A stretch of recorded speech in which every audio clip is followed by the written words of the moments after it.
Baik, mohon izin selamat sore Bapak Ibu semuanya. Selamat datang di acara kita Telio Global Alumni Connect 2026.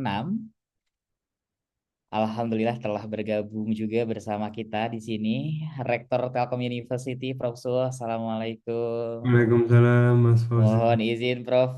Hmm. Kita mulai ya Prof ya acara sore hari ini Prof. Silakan, silakan, silakan. Alhamdulillah sudah hadir juga narasumber kita dan seluruh alumni Akang Teteh pun saat ini sudah bertambah terus gitu ya untuk mengikuti acara kita pada sore hari ini.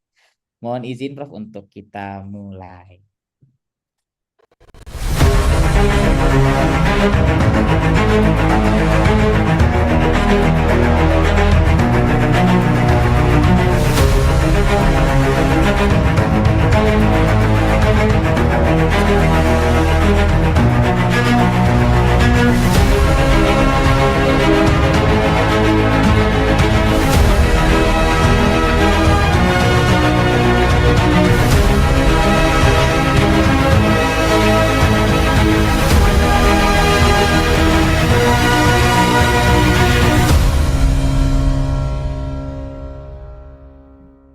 Baik, Assalamualaikum warahmatullahi wabarakatuh. Selamat sore dan Waalaikumsalam warahmatullahi terima Waalaikumsalam. kasih selamat sore Bapak Ibu Akang Teteh semuanya dan salam sejahtera untuk kita semua yang terhormat Profesor Dr. Suyanto STMSC Rektor Telkom University. Selamat sore Prof. Sore.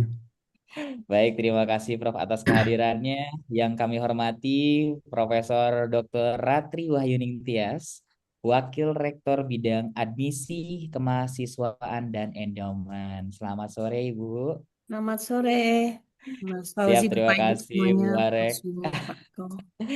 Terima kasih Bu. Yang kami hormati juga Dr. Maulana Rezi Ramadana, MC Psikolog Direktur Kemahasiswaan Karir dan Alumni Telkom University. Yang kami hormati Bapak Eko Kurniawan, Principal Arsitek Viasat United dan juga alumni S1 Teknik Telekomunikasi. Angkatannya nggak beda jauh sama saya, Pak. 1995 ya. Saya 2019. Nggak jauh lah, Pak. Dan ada Selamat Presiden pagi FAS Bapak ya, juga. Forum Alumni. Siap, terima kasih, Pak. Presiden FAS periode 2016-2021, Kang Ahmad Nugraha. Apakah sudah hadir Kang Ahmad ya? Dan tidak lupa seluruh Akang Teteh alumni Telkom University di seluruh penjuru dunia ya saat ini ya yang kami banggakan. Mohon izin sebagai pengawal, saya ada pantun. Pergi ke pasar membeli kemeja. Cakep, Boleh cakepnya. Warnanya merah tampak memikat. cakep. Selamat datang alumni tercinta di acara Telio Global Alumni Connect. Boleh tepuk tangan Bapak Ibu ya. Oke, selamat datang kami ucapkan di acara Telio Global Alumni Connect 2026 dengan tema Thriving in the Global AI Era, Building Future Ready Professionals Without Borders. Sebuah forum yang mempertemukan Akang Teteh alumni Telkom University untuk berkarya dan juga yang telah berkarya tentunya di berbagai belahan dunia. Melalui forum ini, kita harapkan kita semuanya bisa bersama-sama untuk dapat memperkuat jejaring alumni global, berbagi pengalaman menghadapi perkembangan AI di dunia profesional, serta membangun kolaborasi tanpa batas antara alumni dan alma mater kita tercinta. Perkenalkan Bapak Ibu, Akang Teteh semuanya, saya Fauzi Sofian, alumni Teknik Komputer 2019. Saya lulus 2023 kemarin. Dan kesempatan pada saat ini untuk memandu jalannya kegiatan pada hari ini. Kami sangat merasa terhormat dapat menyambut Akang Teteh semuanya, alumni yang sudah meluangkan waktu untuk bergabung dari berbagai zona waktu di seluruh penjuru dunia. Dan semoga kebersamaan sore hari ini bisa menjadi momentum yang baik untuk bisa saling menginspirasi dan tentunya mempererat ikatan keluarga besar Telkom University. Mohon izin Bapak Ibu, Akang Teteh semuanya, adapun kegiatan hari ini yang akan kita lakukan sampai nanti itu adalah meliputi pembukaan, menyanyikan lagu Indonesia Raya dan Mars Telkom University. Kita juga akan menyimak langsung sambutan dari rektor kita yang kita banggakan, dilanjut foto bersama dan juga sharing tentunya dari keynote speaker yang sudah kita hadirkan. Ya, terakhir, jangan lupa kita akan coba maksimalkan sesi tanya jawab untuk kita bisa saling berkolaborasi dan juga berbagi insight tentunya. Dan untuk mengawali kegiatan, marilah kita berdoa terlebih dahulu menurut kepercayaan dan agama masing-masing. Berdoa dipersilahkan.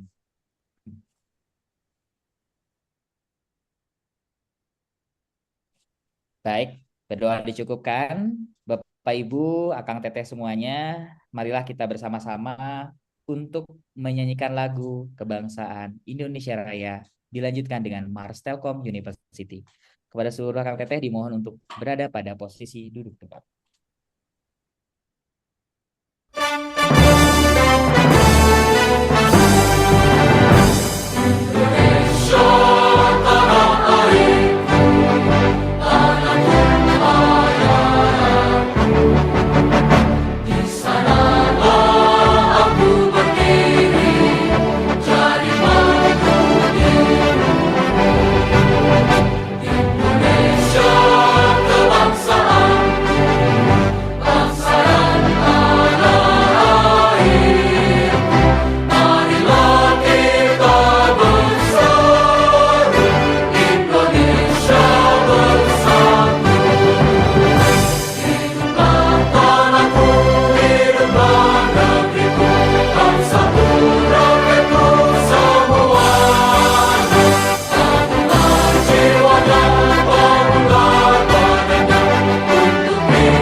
Telkom University, sinergi bangun negeri, maju dalam ilmu pengetahuan, satukan tekad bersama, padukan langkah, bawa bangsa menuju garis depan. Raih cita radu asa, sing-singkan lengan, tingkatkan inovasi, unggulan dan prestasi, semua demi keluhuran bangsa, masyarakat adil bersejahtera. Laksanakan pendidikan dengan semangat pengabdian, ciptakan kehidupan gemilang. Telkom University, kebanggaan Pertiwi, maju dengan karya, berperan bagi bangsa, bagi Indonesia, bagi dunia.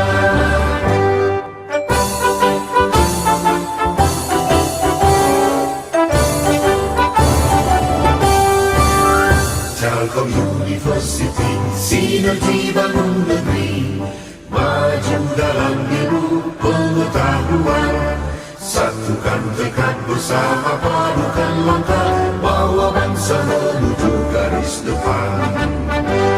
Raih cita rajut asa, sing-singkan lengan, tingkatkan inovasi, unggulan berprestasi, semua demi keluhuran bangsa, masyarakat adil bersejahtera. Laksanakan pendidikan dengan semangat pengabdian, ciptakan kehidupan gemilang. Telkom University, kebanggaan Pertiwi, maju dengan karya, berperan bagi bangsa, bagi Indonesia, bagi dunia.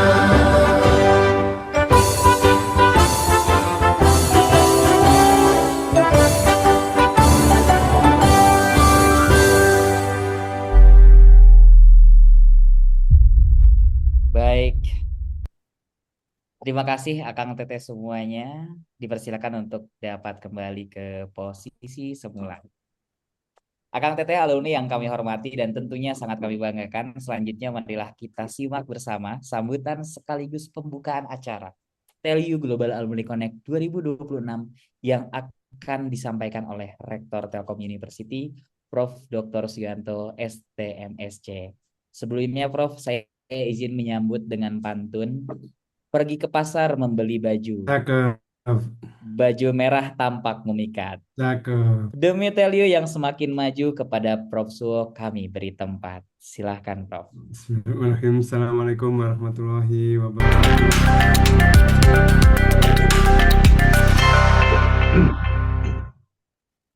Assalamualaikum warahmatullahi wabarakatuh. Waalaikumsalam. Salam Wabarakatuh. Sejahtera bagi kita semua. Yang saya hormati narasumber kita hari ini, Mas Eko Kurniawan, Principal Arsitek Viasat UK, alumni S1 Teknik Elektro Angkatan 95. Selamat datang Mas Eko Kurniawan, terima Terima kasih, kasih Prof. sudah hadir. Yang saya hormati Presiden FAS 2016-2021, Kang Ahmad Nugraha. Apa kabar Kang Ahmad, hadir juga? Yang saya hormati para alumni Telkom University yang mengikuti acara sore hari ini dari berbagai negara, Malaysia, Australia, UK, Irlandia, Italia, Republik Czechia, Qatar, Uni Emirat, Belanda, dan banyak negara lainnya ya. Yang saya hormati Wakil Rektor Bidang Admisi Kemahasiswaan dan Endowment, Profesor Dr. Rati Wahyuning Tias. Selamat sore, Prof. Sore, Prof. Nuhun. Jika Direktur Kemahasiswaan, Karir dan Alumni, Dr. Maulana Razi Ramadana dan tim yang hadir. Terima kasih, Prof. Selamat sore, Mas Razi, Dr. Nun, serta seluruh akang teteh, mas, mbak semuanya, keluarga besar Telkom University dimanapun berada. Atas nama pimpinan Telkom University, saya mengucapkan selamat datang pada TELU Global Alumni Connect 2026. Saya senang sekali karena dapat terkoneksi kembali dengan para alumni, khususnya yang berkarir di negara lain. Ini adalah kesempatan langka yang harus dimanfaatkan oleh kampus kita untuk kebermanfaat yang lebih banyak, lebih luas.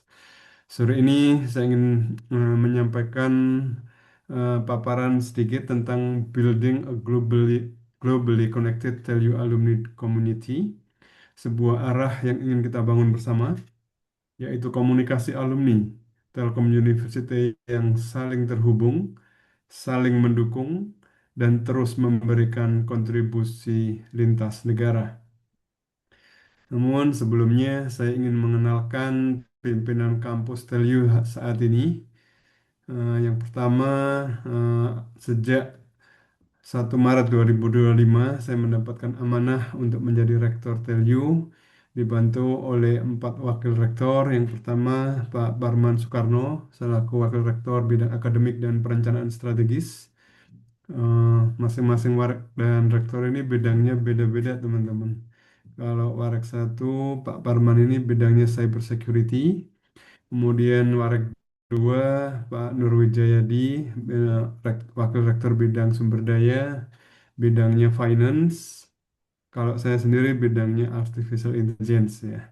Kemudian warek 3 Prof. Ratriwas, bidangnya sumber daya manusia, manajemen sumber SDM ya. Ini wakil rektor bidang admisi, student affairs and endowment. Dan Pak Angga, selaku wakil rektor 4, ini bidang research, innovation, and business development. Beliau bidang risetnya terkait dengan robotics. Jadi sengaja di 5 orang ini dipilih yang bidangnya berbeda-beda semua untuk saling menguatkan. Dan kami walaupun berbeda-beda secara keilmuan, kami memiliki semangat yang sama, yaitu membawa Telkom University untuk semakin maju, semakin mendunia, dan tentunya semakin dekat dengan para alumninya.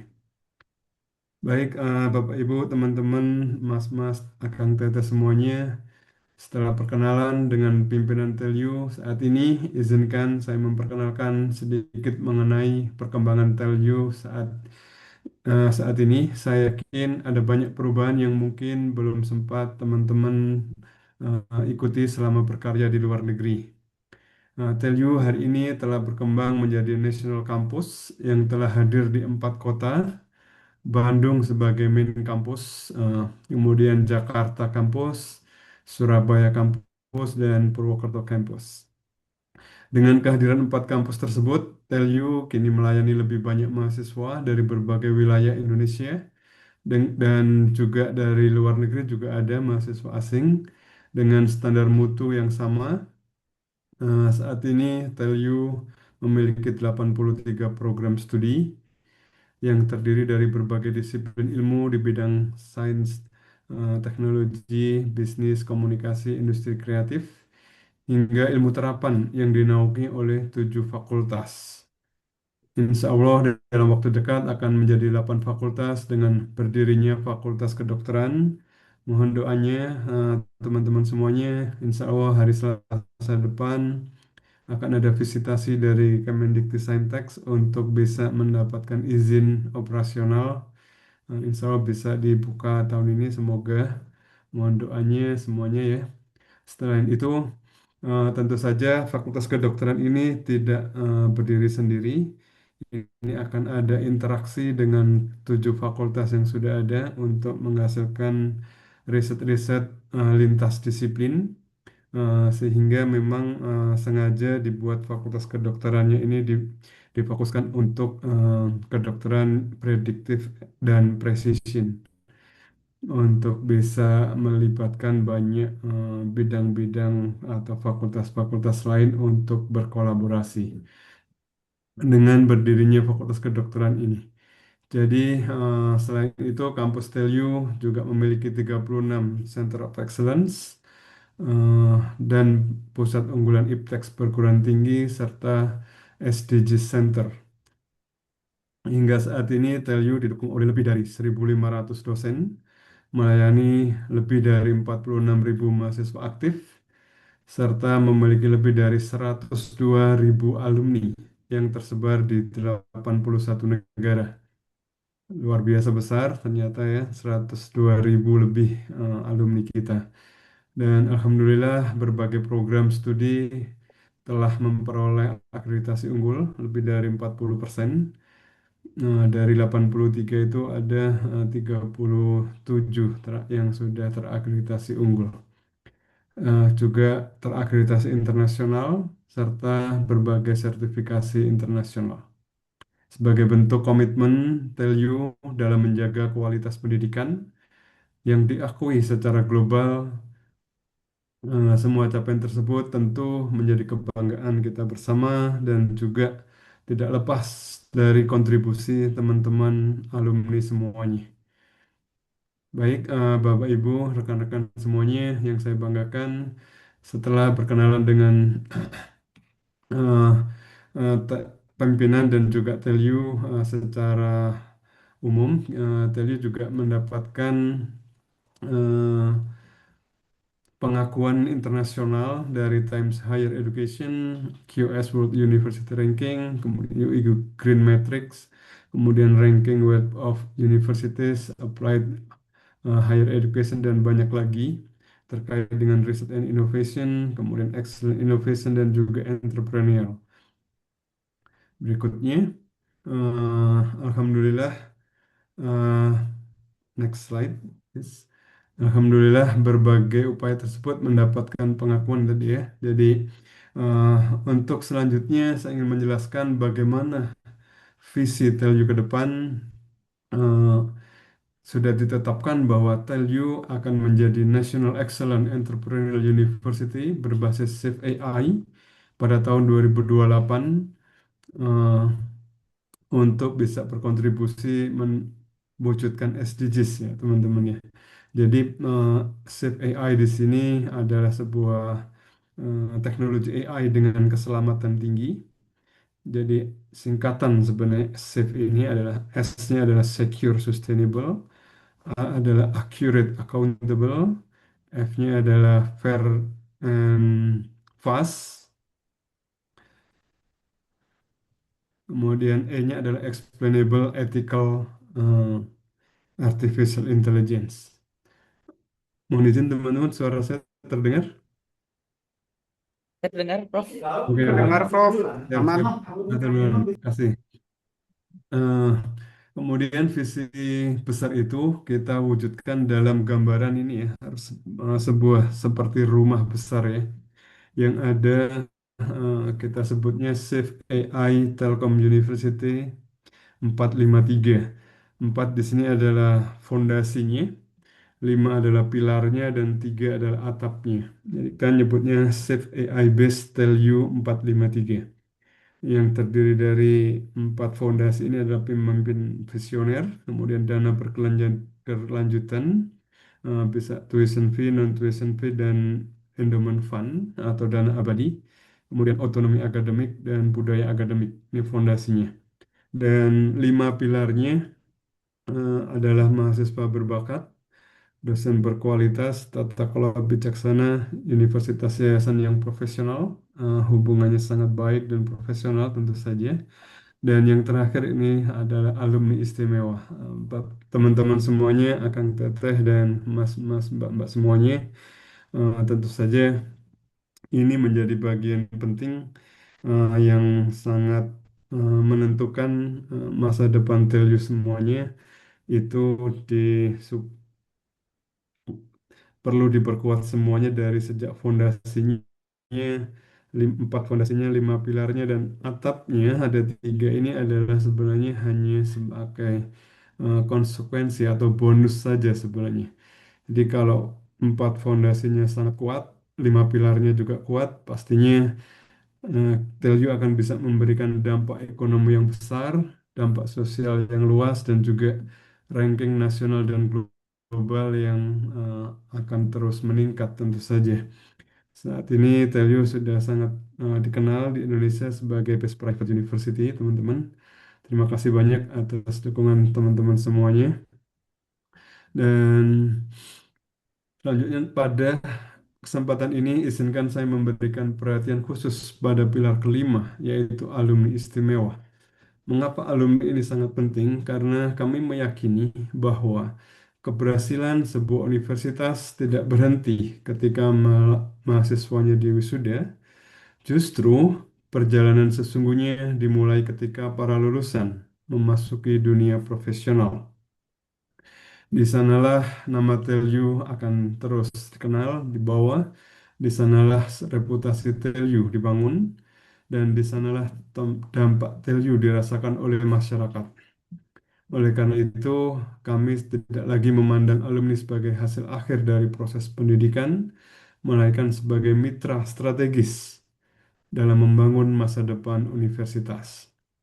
Melalui para alumni, kami ingin memperkuat jejaring internasional, membuka lebih banyak peluang bagi masyarakat, bagi mahasiswa juga, kemudian menghadirkan kolaborasi riset, inovasi, dan industri, serta menghadirkan manfaat yang lebih besar bagi bangsa dan dunia. Oleh sebab itu, pilar alumni bukan sekedar program hubungan alumni. Pilar ini adalah komitmen TELU untuk membangun ekosistem kolaborasi sepanjang hayat antara universitas dan alumninya. Tentu kita semua berharap melalui acara TELU Global Alumni Connect eh, 2026 ini kita dapat memulai babak baru hubungan tersebut. Teman-teman semuanya, entah disadari atau tidak, teman-teman semua yang berkarir di tingkat global ini memiliki impact yang luar biasa. Saya katakan Telyu bisa menjadi seperti sekarang dan mungkin bisa menjadi lebih besar lagi di masa depan. Salah satunya karena pengaruh kiprah teman-teman semuanya di tingkat global. Teman-teman adalah Global Ambassador Telyu. Kami berharap, kita semua berharap keberhasilan teman-teman dapat menjadi inspirasi sekaligus membuka jalan bagi generasi berikutnya, adik-adik kita semuanya. Kami undang Bapak Ibu, teman-teman semuanya untuk menularkan kisah teman-teman semua melalui sharing session, mentoring dengan mahasiswa, menjadi mitra riset, peluang magang, penyaluran lulusan, atau mempertemukan TELU dengan jejaring profesional yang teman-teman miliki di tingkat global. Lalu, bagaimana bentuk kontribusi yang selama ini telah dilakukan oleh para alumni TELU? Selama beberapa tahun terakhir, kita terus membangun engagement alumni melalui berbagai program, mulai dari Be Coach, Alumni Talks, TELU Career Buddy, Alumni Sharing, Alumni Gathering, reuni alumni, hingga berbagai kegiatan lainnya. Secara garis besar, kami melihat kontribusi alumni menghasilkan 5 dampak besar yang luar biasa. Yang pertama, reputation and global visibility. Semakin tinggi pencapaian alumni, semakin tinggi pula kepercayaan dunia terhadap Telkom University. Menjadi top of mind bagi mereka yang di tingkat global. Kedua, industry and career ecosystem, di mana alumni menjadi jembatan yang mempertemukan kampus dengan industri. Yang ketiga, networking and alumni engagement. Jejaring alumni membuka peluang kolaborasi lintas negara. Dan yang keempat, mentoring and talent development, di mana alumni menjadi inspirasi sekaligus mentor bagi generasi berikutnya. Dan yang terakhir, yang kelima, collaboration and social impact. Pada akhirnya, seluruh kontribusi alumni akan kembali memberikan manfaat bagi masyarakat. Kelima aspek inilah yang menjadi fondasi penguatan TELU sebagai universitas yang relevan secara global. Seperti yang disampaikan dalam banyak kesempatan. Jadi, sebagai penutup, Bapak, Ibu, dan alumni yang saya banggakan, saya ingin menutup sambutan ini dengan sebuah kutipan bahwa pandangan dan pengalaman alumni bersama dengan penilaian para employer memainkan peran yang sangat penting dalam membentuk citra dan reputasi sebuah perguruan tinggi.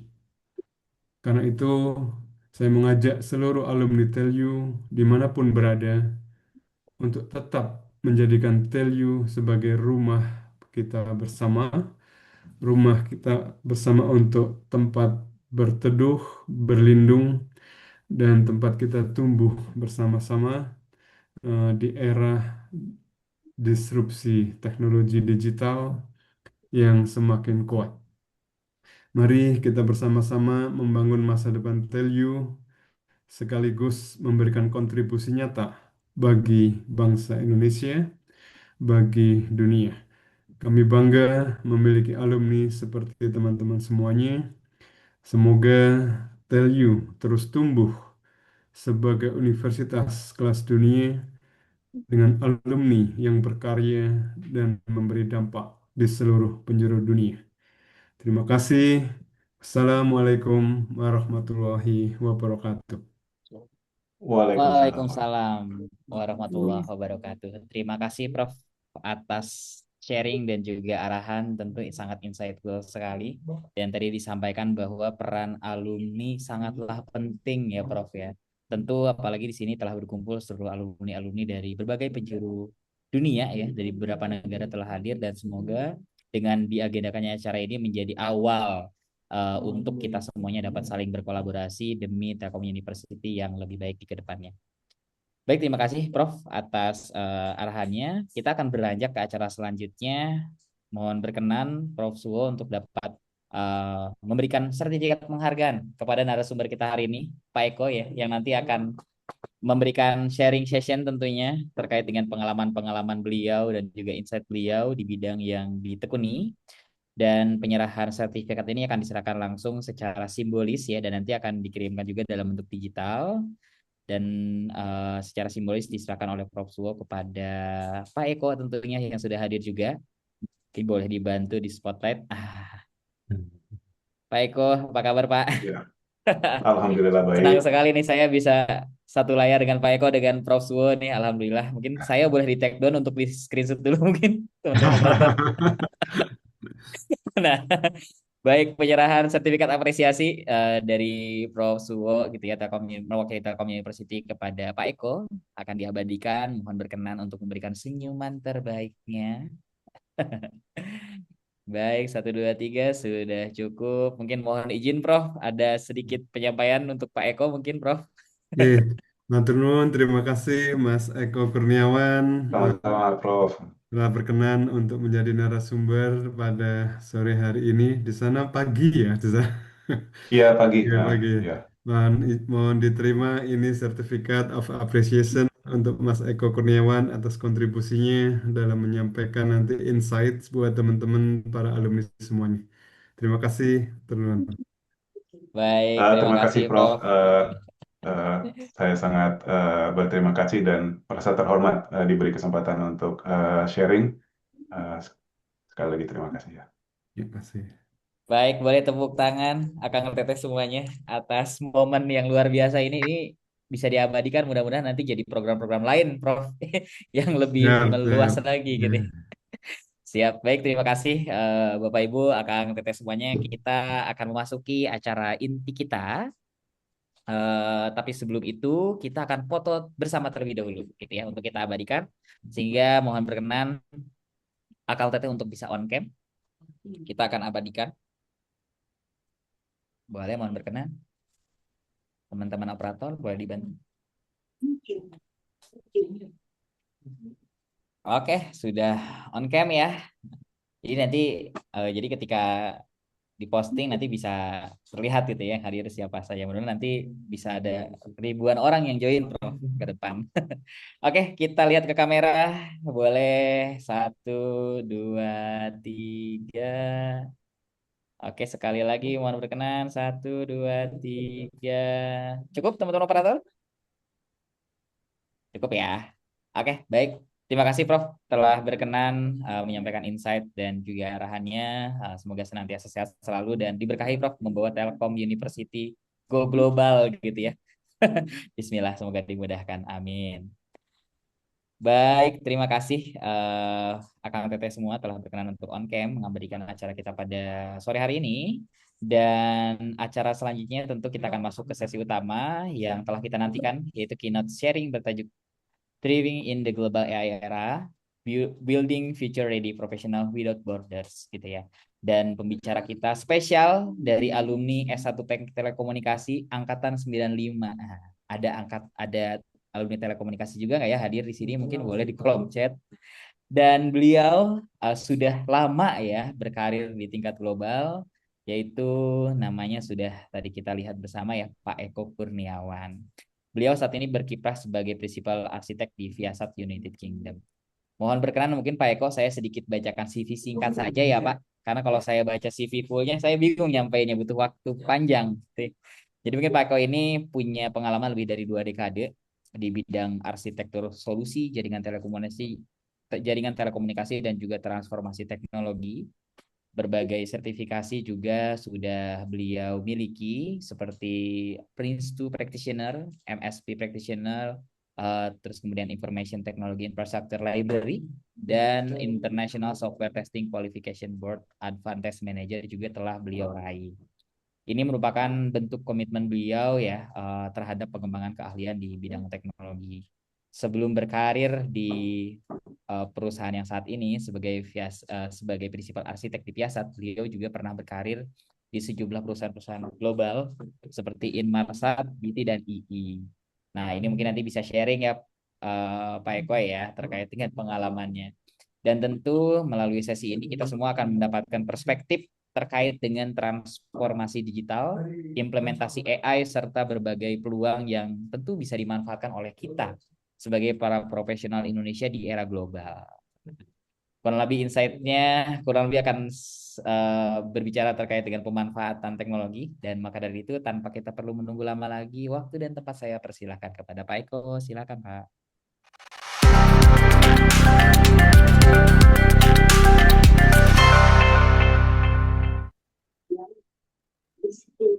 Ya, terima kasih atas kesempatannya. Assalamualaikum warahmatullahi wabarakatuh. Waalaikumsalam. Waalaikumsalam warahmatullahi Yang wabarakatuh. terhormat Profesor Suyanto, Rektor Telkom University, Prof. Ratri, Warek Bidang Admisi, Kemahasiswaan dan Endowment. Kemudian juga seluruh alumni seluruh Civitas Akademika Telkom University.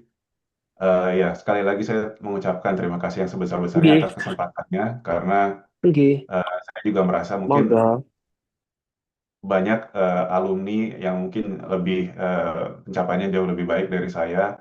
Tapi saya alhamdulillah dapat kesempatan di sini. Jadi insya Allah saya akan coba sharing eh, tentang beberapa hal. Semoga ada manfaatnya, eh, terutama untuk update tentang teknologi terbaru di bidang pekerjaan saya, kebetulan di bidang space dan satelit. Kemudian sedikit mungkin tentang AI, bagaimana implementasinya di industri saya, dan mungkin kita sedikit juga sharing tentang perjalanan karir saya dari Telkom University, dulu namanya STT Telkom, sampai sekarang. Jadi dari Dayakolot sampai London.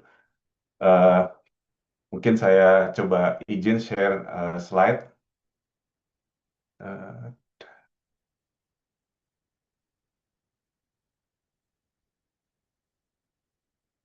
apakah terlihat? Sudah terlihat. Yang terlihat ya? Sudah. Oke, sebentar.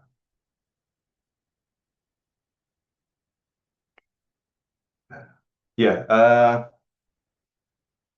jadi sesuai tadi topik dari acara ini, dari acara Telkom University Global Connect, tentang di era AI sekarang ini, bagaimana kita membuat eh, profesional yang bisa siap untuk menghadapi tantangan tanpa batas ya. Jadi saya akan update tentang dunia satelit, AI, dan karir gitu. Eh, Tiga hal mungkin yang saya ingin sampaikan. Pertama-tama ada tadi status tentang tren di industri, kemudian bagaimana tadi AI mempengaruhi industri, impact AI di industri telekomunikasi, di industri khususnya di industri satelit, juga tentang karir, bagaimana kita bisa eh, untuk teman-teman alumni, banyak dari teman-teman alumni tentunya yang hadir saat ini sudah bekerja di perusahaan-perusahaan global di luar negeri, juga nanti bisa sharing, tapi juga untuk alumni-alumni yang berniat untuk meniti karir di Inggris atau di negara-negara lain bisa juga mendapatkan manfaat dari sini. Sebelumnya mungkin perkenalan singkat lagi, tadi sudah disampaikan sama Mas Fauzi, CV saya singkat. Mungkin saya sedikit ulangi lagi, saya dulu angkatan 95 teknik elektro, waktu itu disebut teknik elektro. Eh, jadi dulu ada 3 jurusan, TE, TI, sama IF. Jadi kita dulu satu angkatan mungkin cuma 600 orang ya. Jadi itu tadi saya lihat presentasi dari Prof. Suyanto, saya mungkin yang tidak terbayang bahwa Telkom University menjadi sebesar ini, menjadi universitas swasta terbaik di Indonesia dengan segala prestasi di ranking dunia, luar biasa. Jadi nggak terbayang dari kita dulu satu angkatan cuma 600 orang, sekarang udah alumni sampai ratusan ribu ya, tadi 100.000 sekian, dan menjadi mungkin universitas swasta, bukan bahkan bersaing dengan universitas-universitas top di Indonesia. Jadi itu alhamdulillah. Jadi perjalanan saya dimulai tahun 95, teknik elektro, sekarang mungkin namanya teknik telekomunikasi, dan teknik elektro jurusan yang lain lagi ya kalau saya tidak salah. Jadi saya mulai kuliah di 95, lulus agak terlambat, secara resmi mungkin saya lulus tahun 2001. Jadi eh, masa-masa itu kuliah cukup sulit. Jadi eh, dosennya mungkin agak lebih strict ya dari nilai, jadi sempat mungkin ini realita aja, pengalaman mengulang beberapa mata kuliah, tapi alhamdulillah bisa bisa lulus. Kemudian saya meniti karir awalnya di perusahaan di Indonesia lokal, di internet service provider, di Indonet, kemudian di beberapa vendor internasional, di Slumbersea, kemudian di Logica CMG. Alhamdulillah di tahun 2007 saya mendapat kesempatan untuk kerja di UK. Prosesnya waktu itu saya apply online melalui website. Alhamdulillah dipanggil interview telepon, kemudian mendapatkan undangan setelah interview melalui telepon sukses, mendapat undangan untuk interview langsung di London ketika itu. Saya masuk ke operator telekomunikasi, operator seluler namanya T-Mobile sebagai senior integration engineer. Kemudian meniti karir di situ. Di sana total mungkin 15 tahun karena T-Mobile kemudian merger dengan Orange UK menjadi EE. EE adalah operator seluler terbesar di UK. Kemudian EE dibeli oleh BT. Nah, selama 15 tahun itu saya memprogres karir saya dari senior integration engineer jadi test dan integration manager, kemudian senior delivery manager sampai lead solution architect. Di tahun 2022 saya mendapat kesempatan kemudian juga untuk pindah industri. Jadi sebelumnya hampir seluruh karir saya di bidang mobile telecommunication, di operator seluler dan di vendor seluler. Di tahun 2022 saya mendapat kesempatan untuk bekerja di Inmarsat eh, sebagai principal architect di industri space dan satellite. Kemudian beberapa lama kemudian Inmarsat dibeli oleh Viasat. Viasat adalah operator satelit dari Amerika. Ya, sampai karir saya saat ini. Sekilas tadi.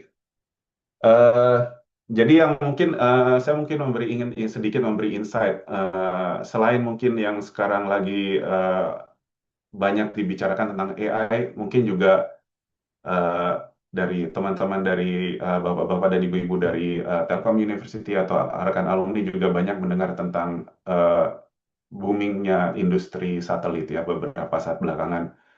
Jadi satelit mungkin menjadi salah satu industri yang sangat hot sekarang, dengan secara number industri space secara overall itu menjadi bisnis yang sangat besar, 470 billion.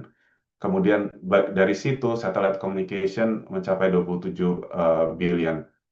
Eh, yang menarik juga salah satu industri ini didrive oleh pembuatan satelit menjadi jauh lebih murah. Kemudian banyak growth di bidang konstelasi LEO, Low Earth Orbit, eh, yang tentunya mungkin banyak dari teman-teman familiar ya bahwa didrive oleh Starlink ya dengan Elon Musk, dengan itu teknologi disruptif yang sebelumnya tidak eh, satelit bisa dibilang sampai beberapa tahun terakhir itu cukup relatif stagnan sampai kemudian Starlink mendisrupsi marketnya. Growth yang utama juga di direct to device, jadi nantinya banyak grow di area ketika mobile phone atau device itu sekarang terkonek langsung dengan satelit. Jadi satelit itu eventually akan jadi mirip seperti base station gitu, yang di angkasa. Kenapa industrinya menjadi booming? Ada 4 hal ya, utamanya akses ke orbit menjadi lebih murah. Lagi-lagi nih faktor ini juga banyak di drive oleh eh, Elon Musk, terutamanya dengan SpaceX yang bisa dikatakan mendemokratisasi launch, membuat launch itu lebih murah dengan reusable roket dan berbagai inovasi yang lain. Jadi biaya untuk meluncurkan satelit menjadi lebih murah, kemudian biaya memproduksi satelit juga lebih murah.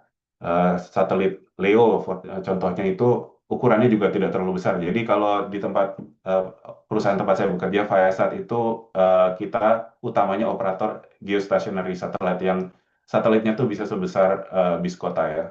Kalau di Starlink itu the satelit LEO yang mereka gunakan itu besarnya mungkin hanya 1 kali 1 meter, tidak terlalu besar. Jadi satu roket itu bisa meluncurkan 40 satelit dalam satu peluncuran.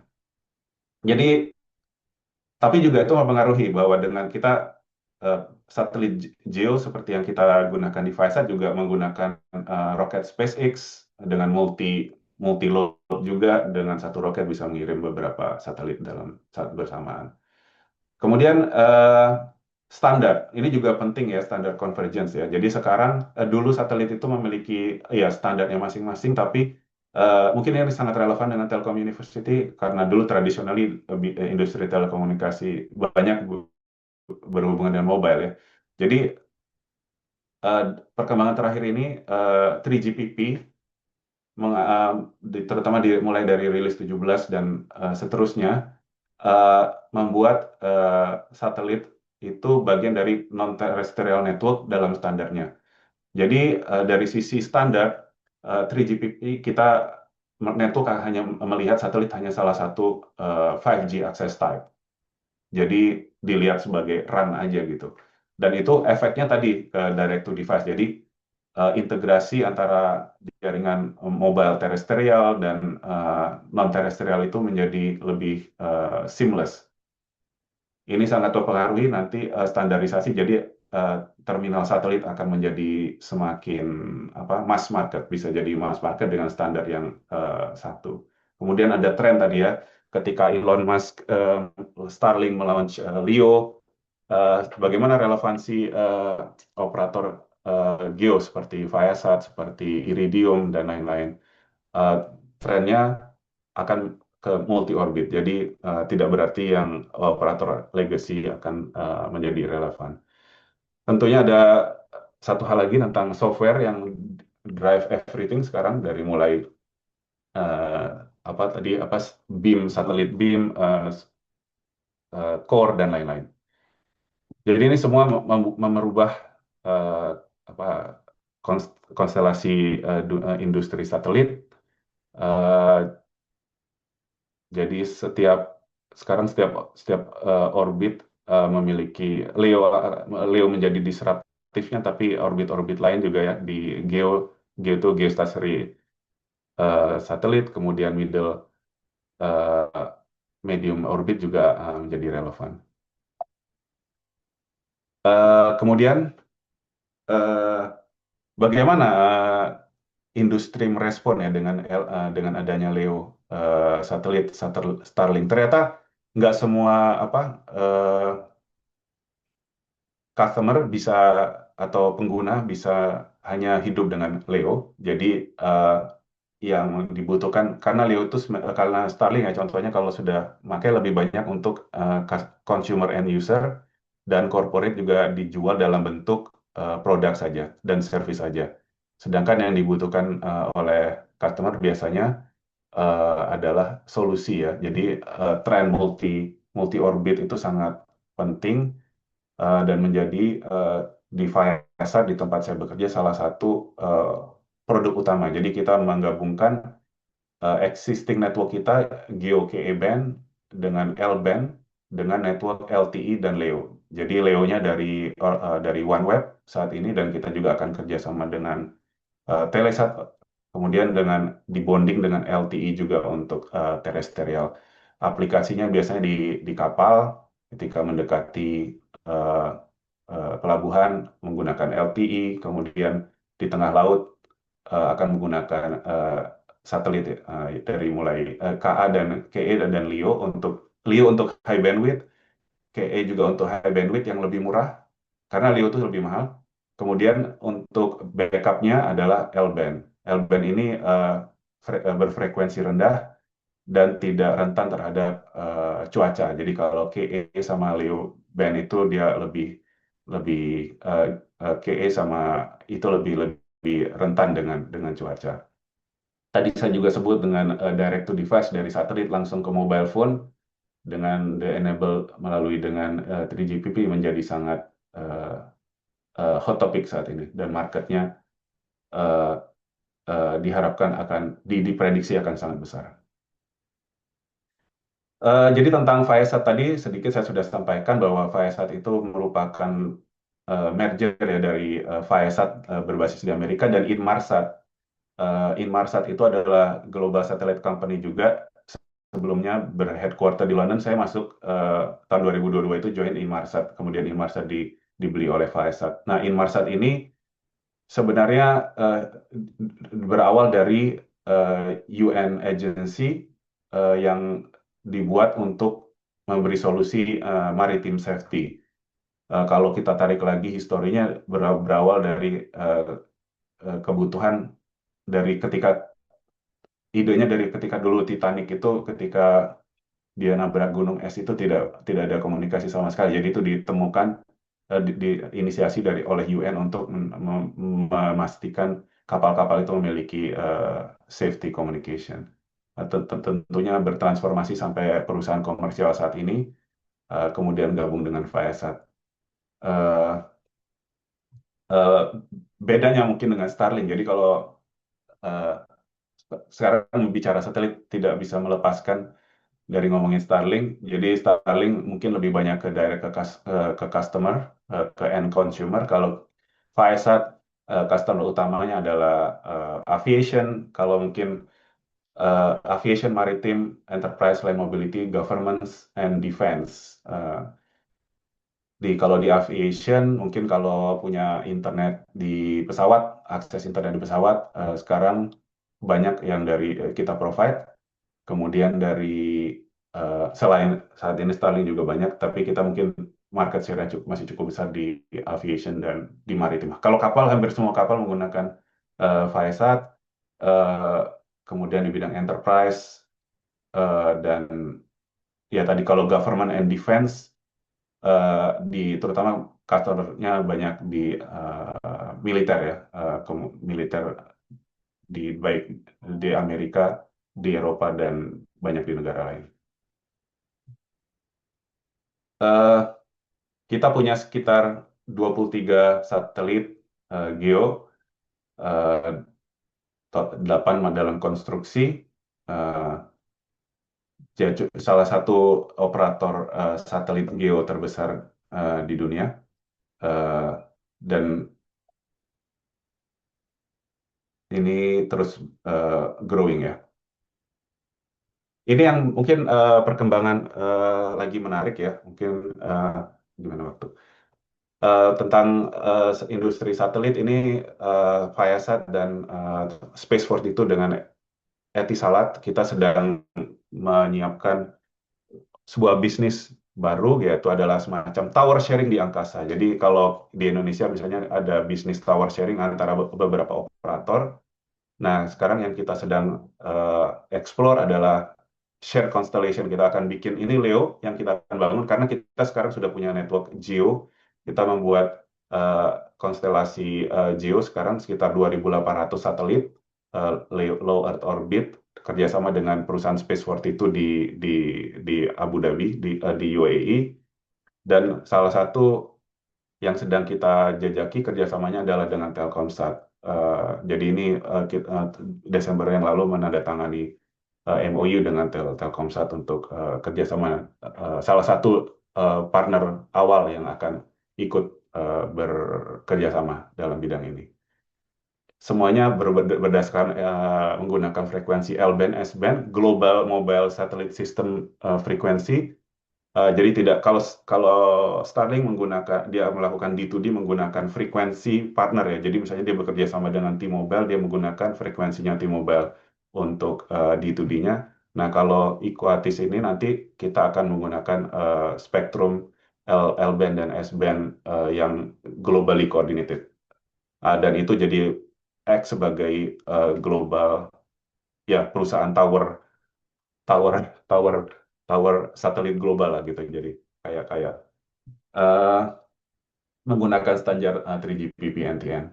Jadi ini sebenarnya ini menarik, di 3GPP NTN ini akan menjadi buat backbone dari standar dan teknologinya. Satelit akan menggunakan 5G core, 6G core nanti. Mungkin ini saya skip agak cepat aja. Ini salah satu tadi multi orbit sudah dibahas sedikit. Eh, Kemudian, oh ya ini saya mungkin sebut sedikit. Ini salah satu proyek yang saya berpartisipasi sebagai lead architect. Ini adalah proyek European Space Agency untuk koneksi command and control untuk UAV ya, UAV.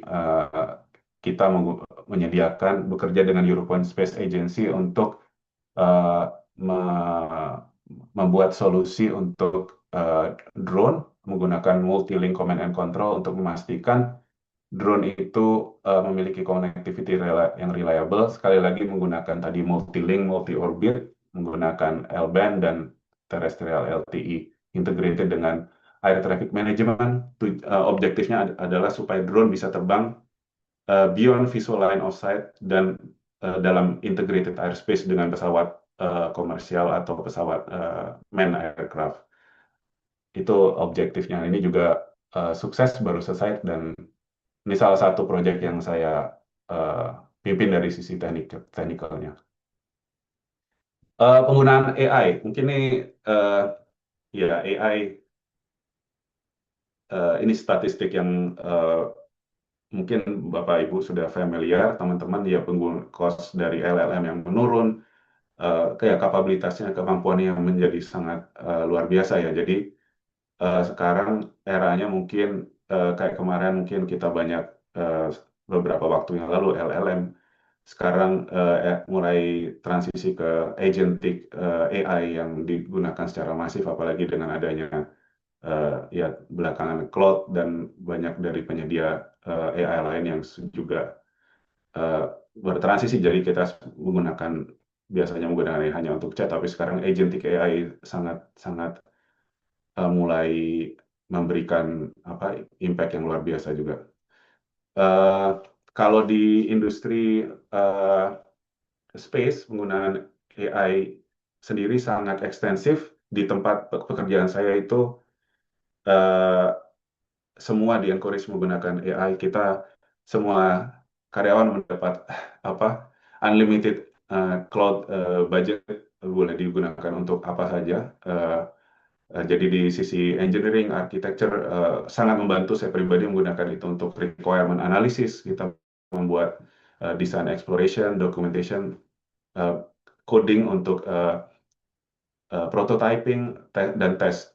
Tentunya dengan menggunakan agentic AI semuanya kita bisa automasi dengan yang cukup canggih dengan integrasi ya. Mungkin kalau yang cukup familiar dengan AI kita mengintegrasikan solusi LLM dan modelingnya dengan data data platform kita dengan uh, existing platform ya dengan MCP gitu, integrasi dengan MCP dan lain-lain. Semuanya sudah sangat, tapi ini bagian dari masih dalam eksplorasi, memberi manfaat, tapi tentunya di guide AI tidak akan bisa bekerja tanpa orang-orang yang experience untuk nge-running it, untuk memastikan hasilnya bekerja dengan baik ya.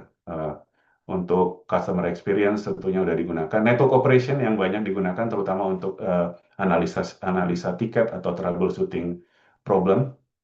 Nah, ini juga sangat sangat impactful di ground segment, otomasi tadi ya, klasifikasi interferensi, predictive maintenance dari sisi komponen-komponen itu sudah mulai digunakan. Tentunya yang mungkin masih agak jauh di space segment karena tentu dari sisi compute juga terbatas di space segment dan ya lebih kompleks dari energi requirement-nya. Pengalaman pribadi ya AI sangat bermanfaat ya kita di Viasat utamanya menggunakan Claude, kemudian ada kalau yang coding bisa pakai Copilot, eh, ya dan berbagai macam solusi lain sangat-sangat efektif. Tapi ya tentunya kita di guide oleh experience user. Jadi sebenarnya value kita sebagai orang yang mengerti teknologinya sangat tetap sangat besar dan AI ini menjadi katalis. Tadi saya sudah sebut sedikit sih ya capacity prediction. Jadi ini forecasting beam tadi untuk troubleshooting, memilih tadi intelligent path selection untuk multi orbit solution sangat-sangat digunakan. Apakah satu koneksi menggunakan GEO atau LEO atau LTE atau L-band ini kita menggunakan AI, tadi interference detection, predictive maintenance sangat sangat sangat besar. Kemudian untuk digital twins ya, untuk prototyping dan simulating network ketika kita melakukan fase-fase development, ini sangat sangat bermanfaat. Ini mungkin saya skip tadi, banyak mungkin diulang aja. Apa tren ke depan mungkin ya multi orbit tadi sangat sangat menjadi tren yang besar. Kemudian terminal satelit tadi di drive dengan standar 3GPP akan menjadi lebih standardized, juga akan mensupport multi orbit. Nah, jadi trennya hybrid terminal, tentunya terminal menjadi kecil, lebih kecil. Banyak mungkin kalau yang lebih sudah familiar dengan dunia satelit, melihat terminal satelit kan besar-besar ya. Sekarang kita akan teknologinya membuat itu jauh lebih kecil. Direct to device tadi sudah dibahas, tadi NTN sudah dibahas, autonomous operation tadi dengan menggunakan AI juga akan menjadi hal yang sangat penting. Ini sedikit tren waktu saya masih ada udah habis ya. Jadi dari sisi karir ya, tadi saya sudah sharing sedikit. Mungkin saya bahas secara general aja ya, dari pengalaman pribadi. Mungkin yang penting adalah apa? Kita di awal-awal karir mungkin untuk tahu sesuatu yang sangat deep ya. Nah, dulu ketika saya pertama kali di hire di T-Mobile di UK, saya memiliki experience di bidang SMSC waktu itu, dan di UK tidak banyak orang yang mengetahui itu, dan ada proyek besar waktu itu di T-Mobile Eropa, dan saya alhamdulillah di hire. Tapi tentunya kita terus berevolusi dalam saya di sini udah hampir 19 tahun, jadi ya dari mulai teknologi SMSC kita belajar banyak teknologi terlibat dalam 4G, 5G, sekarang satelit, ya terus belajar. Kemudian tadi yang faktor yang mungkin salah satu penting, poin kedua adalah kita bisa komunikasi mungkin penting. Mungkin salah satu banyak feedback tentang orang Indonesia, mungkin banyak yang agak sungkan ngomong gitu, apalagi kalau dibanding kayak orang India gitu, atau orang apa India. Jadi teman-teman kita yang dari negara lain gitu. Jadi mungkin ya berani aja ngomong gitu. Kalau di di di luar negeri kita lebih nggak gampang ya, lebih asertif gitu, karena kita mungkin banyak budaya sungkan gitu. Nah, itu mungkin salah satu hal yang mungkin bisa dicoba dilatih. Ya, tentang ketiga tadi standar, alhamdulillah di dunia, mungkin di dunia saya di telekomunikasi, di mobile communication, teknologinya standar ya. Jadi yang apa kita pelajari dulu dari mulai di kampus, experience kita di industri di Indonesia, itu relevan dengan dunia kerja di luar juga. Jadi poin keempat, mungkin kita berusaha untuk sangat reliable, kita buktikan apa yang ditugaskan kita bisa di-deliver.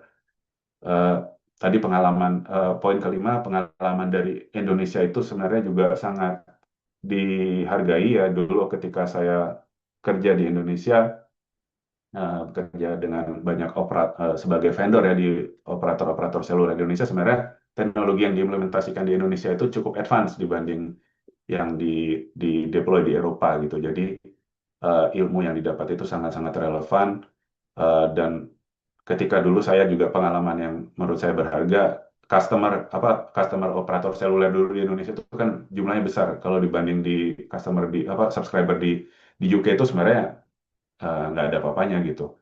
Di Indonesia kan bisa berapa sekarang, ratusan juta mungkin subscribernya. Nah, itu memberi pengalaman kita menghandle sistem-sistem dengan load yang lebih besar, dan experience itu kita bisa jual juga ke dunia luar gitu. Apa sih skill yang diperlukan engineer atau ya nanti alumni-alumni di tahun 2030 dan ke depan ya? Balik lagi ke komunikasi, dan ilmu komunikasi menurut saya paling penting ya, terutama kita sebagai dengan orang-orang yang background teknik biasanya kurang bisa berkomunikasi, termasuk saya. Jadi ini perlu kita fokus belajar, gimana kita paksa gitu. Dan apalagi mungkin di era AI, cara kita Bahkan sekarang kan prompt engineering kita ngobrol dengan AI juga gimana kita mengartikulasikan kita apa yang kita pikirkan supaya AI itu ngerti gitu kan.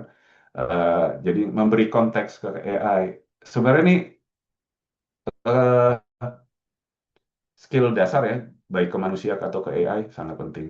Eh, Kemudian kita awal-awal mungkin pilih salah satu domain yang kita benar-benar kuasai secara dalam.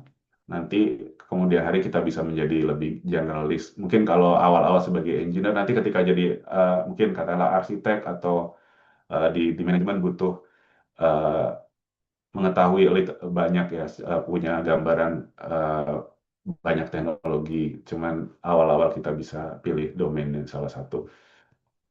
Kemudian poin ketiga tentang AI, ya kita gunakan AI sesuai kita perlu untuk nyemplung lah ya ke AI, kita lakukan apa yang kita kita pahami apa yang bisa kita dapat manfaat dari situ dan eh, yang mendrive penggunaannya. Mungkin kalau saya perspektif tentang AI lebih ke eh, pengguna ya. Nanti kalau dari sisi Telio mungkin lebih akademik research dan lain-lain.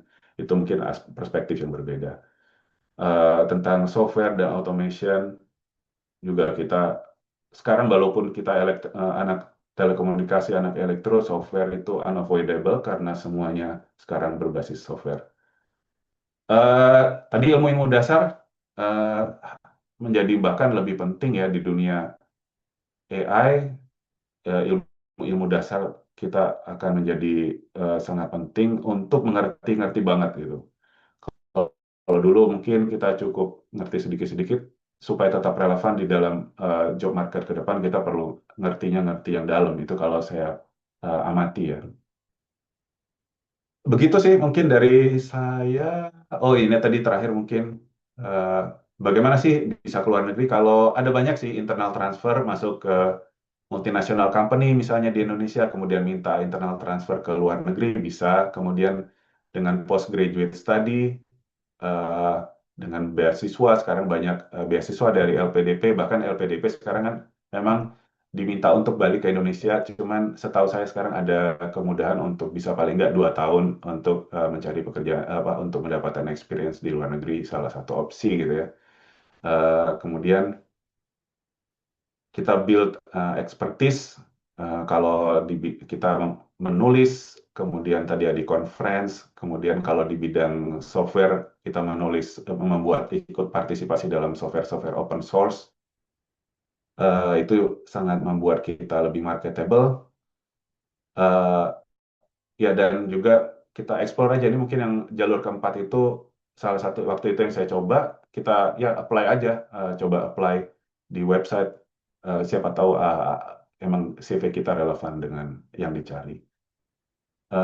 Ya kemudian ya itu sih dari saya tadi, eh, tentang update industri tentang AI dan mungkin tadi sedikit pengalaman saya dan apa yang saya pelajari gitu dari pengalaman saya. Setiap orang mungkin berbeda, eh, juga nggak purely mungkin saya juga bisa di sini bukan purely karena mengikuti hal-hal tersebut atau melakukan hal-hal yang eh, memang sangat wow juga gitu. Ya mungkin alhamdulillah juga saya mungkin bersyukur juga emang diberikan kesempatan ya dari Allah untuk mendapat kemudahan berkarir di luar negeri. Demikian mungkin dari saya. Terima kasih. Mohon maaf kalau masih banyak kekurangan. Silakan kalau ada pertanyaan. Terima kasih. Assalamualaikum warahmatullahi wabarakatuh. Waalaikumsalam warahmatullahi wabarakatuh. Baik, luar biasa, Pak Eko. Saya sangat menyimak sekali ya. Berarti kemungkinan sih teknologi yang berkembang di sana sudah beberapa langkah lebih di depan ya, Pak, dibanding di Indonesia gitu ya. Nah, mungkin kita akan buka sesi pertanyaan terlebih dahulu. Akang Teteh Mangga yang kiranya mau bertanya nih seputar materi yang tadi disampaikan atau terkait dengan tadi di akhir pun mungkin ada beberapa tips atau jalur-jalur ya Pak Eko kalau memang kita pengen berkarir di global gitu ya atau di luar negeri. Silakan jika ada pertanyaan kita kasih kesempatan untuk dua penanya pertama terlebih dahulu. Silahkan boleh raise hand jika ada pertanyaan. Silahkan. Ini kebetulan yang hadir juga beragam ya Pak Eko. Jadi ada yang memang angkatan-angkatan senior, ada juga tadi angkatan-angkatan junior juga saya lihat ada yang hadir nih yang seangkatan saya. Oke, sambil menunggu pertanyaan, boleh mungkin saya sedikit ingin mengulik sedikit sih Pak. Jadi saya di saat ini di Telkom Pak. Memang saya sebagai account manager ya. Jadi saya sebagai apa namanya? Jadi saya mengawal terkait dengan pelanggan gitu ya. Nah, tapi kan memang sekarang produk-produk Telkom atau Telkomsel pun masih berbasis BTS ya Pak, salah satunya gitu. Masih sedikit lah yang menggunakan satelit gitu. Nah, kalau saya lihat tadi kan berarti teknologi yang berkembang di luar negeri di sana gitu ya, di UK itu beberapa langkah lebih jauh daripada Indonesia. Nah, kalau Pak Eko melihat Indonesia ke depan secara outlook teknologi terkait dengan telekomunikasi, itu akan seperti apa? Apakah akan mendekat ke UK atau memang seperti apa, Pak?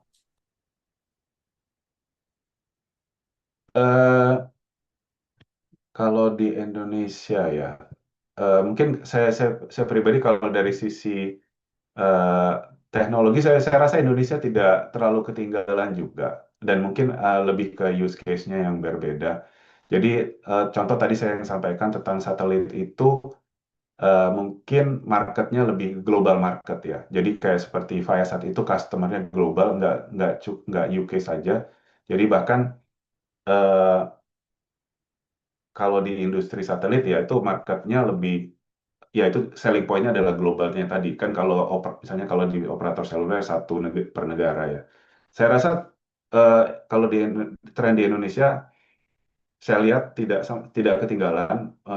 Tadi seperti saya bilang, bahkan mungkin in some way kalau misalnya di mobile telecommunication itu cukup advance ya, sangat sangat advance gitu ya. Bahkan inovasi dalam sisi pelanggan itu saya kadang-kadang melihat cukup cukup advance gitu. Produk-produk yang dijual itu inovatif juga kalau dari sisi marketing, packaging dan lain-lain. Mungkin saya nggak tahu sekarang, tapi kalau pengamatan saya mungkin kalau yang banyak perlu diimprove mungkin seperti eh, quality of experience aja ya, untuk customer. Jadi emang standar eh, quality of experience, standar network quality-nya dan lain-lain itu lebih tinggi sih kalau di di UK gitu. Reliability networknya lebih lebih eh, tinggi karena memang mungkin standar eh, secara teknis acceptance standarnya lebih tinggi, tapi itu juga sebenarnya di drive dari regulasi juga. Kalau ketika misalnya satu operator telekomunikasi mengadvertise misalnya, oh ya minimum 200 mega atau 300 mega, itu kalau tidak tercapai bisa didenda. Nah, itu jadi ada implikasi legalnya. Jadi ketika implementasi teknologi eh, dan ditranslasikan ke produk itu, jadi kualitinya tuh lebih lebih tinggi. Tapi kalau dari sisi teknologi saya rasa tidak terlalu behind. Kalau dari satelit mungkin lagi-lagi tadi use case-nya ya seperti apa. Indonesia banyak yang menggunakan, mungkin seperti tadi Starlink, banyak pengguna Starlink, banyak pengguna Viasat juga banyak eh, dalam use case-nya masing-masing. Juga ada beberapa instansi pemerintah juga yang menggunakan produk Viasat, dari Maritim juga. Ya, Oke. Oke. Baik, terima kasih, Pak Eko. Ini alhamdulillah ada 4 penanya nih, Pak. Saya mungkin keempat-empatnya saya akan coba berikan kesempatan. Tapi sementara sesi pertama ada 2 penanya. Ada Mas Farhan dan juga Mas Jeffrey terlebih dahulu gitu ya. Nanti 2 penanya terakhir Mas Nyoman dan juga Mas Farid ini laki-laki semua seperti ini. Nanti akan diberikan di kesempatan kedua. Silakan Mas Farhan. Assalamualaikum warahmatullahi wabarakatuh. Waalaikumsalam. Waalaikumsalam. Oke, perkenalkan nama saya Muhammad Farhan Koluna. Saya mau ingin bertanya untuk cara berkontribusi untuk pengembangan jaringan seluler, cara gimana ya untuk melakukan penelitian. Izin Mas Farhan dari angkatan berapa Mas? Alumni dari jurusan Saya apa? dari angkatan 2019. Oh, angkatan sama saya nih. Oke. Tadi pertanyaannya mungkin bisa diperjelas Mas Punten? Oke, untuk pertanyaannya, bagaimana cara berkontribusi untuk pengembangan jaringan seluler untuk melakukan penelitian? Oke, berarti hubungannya gimana caranya kita bisa berkontribusi gitu ya terkait dengan jaringan seluler melalui penelitian kurang lebih seperti itu ya, Mas Farhan ya. Ya, Oke, boleh Pak Eko. Gen Z nih yang bertanya ingin berkontribusi di Iya, mungkin domainnya jaringan berkontribusi. telekomunikasi. Nah, ya berkontribusi ke pengembangan jaringan seluler ada dua rute ya, mungkin dari rute akademik ya, dari riset. Mungkin salah satu leadernya adalah Telkom University ya. Saya rasa juga punya Center of Excellence di bidang itu. Bisa jalur riset ya. Jadi tadi ngambil sampai PhD atau ya dan lain-lain. Mungkin dari setelah kuliah di TELU, ngambil master, ngambil PhD itu juga bisa berkontribusi ke teknologi dan biasanya teknologi dasarnya. Kemudian mungkin bisa bekerja di operator, sorry bukan operator, eh, vendor ya. Kalau kontribusi langsung ke teknologi, misalnya ke 3GPP dan lain-lain itu bisa ke vendor sebagai misalnya company seperti Ericsson, Nokia, Huawei dan lain-lain terlibat di tim tim research-nya, R&D-nya. Di situ biasanya 3GPP itu eh, sangat dipengaruhi oleh industri, vendor, dan operator juga. Jadi kalau operator kayak Viasat, kita punya 3GPP representatifnya juga, itu juga salah satu cara untuk berkontribusi kalau bekerja di operator. Tadi bisa di operator, kita utamanya mungkin apa sih use case yang eh, dibutuhkan gitu dari sisi operator, kemudian nanti vendor um, meresearch apa kira-kira produk dan yang kira-kira apa standar yang diperlukan untuk memenuhi kebutuhan-kebutuhan tersebut ke depan. Jadi membuat roadmap dan lain-lain.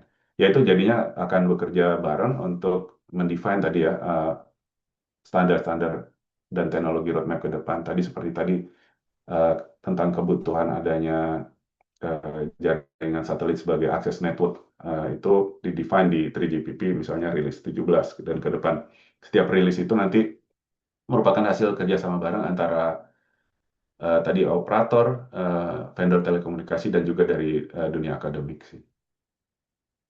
Baik, luar biasa. Jawabannya sudah cukup ya tadi, Mas. Mas udah lanjut S2 atau belum? Tadi yang belum bertanya. sih, masih S1. Belum ya. Nah, bisa tuh ambil opsi S2 di Telkom University karena ada juga kerjasama dengan kampus luar negeri kalau saya nggak salah gitu ya. Jadi boleh Mas Farhan merapat ke admisi. Referralnya dari Bu Warek nih. Masuk nggak Kalau Bu udah ada marketingnya? PhD belum kalau di Telkom University sekarang? Di FT Di ada bidang sih kalau saya elektrik. nggak salah atau di Udah ada informatika S3 ya. ya? Udah ada S3 kalau nggak salah ya. Mungkin mohon dikoreksi kalau Ya, kurang ada tepat. S3 Elektro. Izin Prof. Elektro Ah, udah ada ya elektro Pak? betul. Prof. Ada Oke, S3 oke. Elektro. Mantap, Alfa. mantap. Mantap. S3 Dan ini Informatika sama S3 Manajemen. Ada 3 prodi S3. nah, betul. Bisa tuh Mas Farhan gitu ya. Karena kebetulan S2-nya pun sudah ada kerjasama dengan kampus luar negeri juga ya Pak ya. Bisa double degree kalau saya nggak salah tuh di teknik elektro. Bisa Mas Farhan main-main ke admisi gitu ya Mas Farhan ya. Siapa tahu bisa tadi berkontribusi terkait dengan riset dan juga lanjut S2 sekalian. Ya.